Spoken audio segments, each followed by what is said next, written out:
एक नदी के किनारे दो पेड़ थे। उस रास्ते एक छोटी सी चिड़िया गुजरी और पहले पेड़ से पूछी, बारिश का मौसम शुरू होने वाला है, क्या मैं और मेरे बच्चे तुम्हारी टहनी में अपना घोंसला बनाकर शरण ले सकते हैं?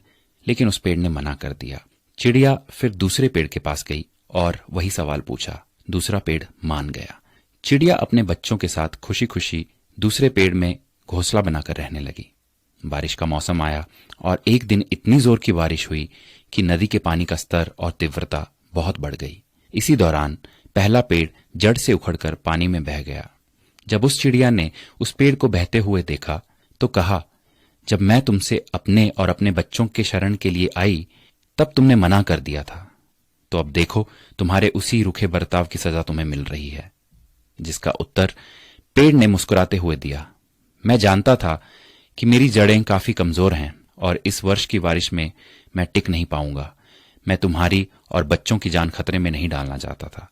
मना करने के लिए मुझे क्षमा कर दो। और ये कहते कहते पेड़ बह गया। किसी के इनकार को हमेशा उनकी कठोरता ना समझिए। क्या पता उनके उसी इनकार से आपका भला हो। कौन किस परिस्थिति में है हम शायद उसे ना समझ पाए, इसलिए किसी के चरित्र और उनकी शैली को उनके वर्तमान व्यवहार से ना तोलें। प्रभु भी यही कहते हैं कि एक मनुष्य दूसरे की सोच और विचार को नहीं समझ सकता।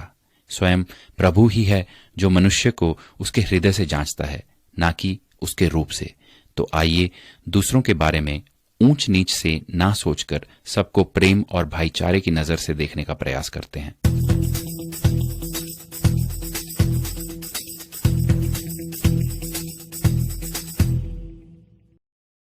Share chat.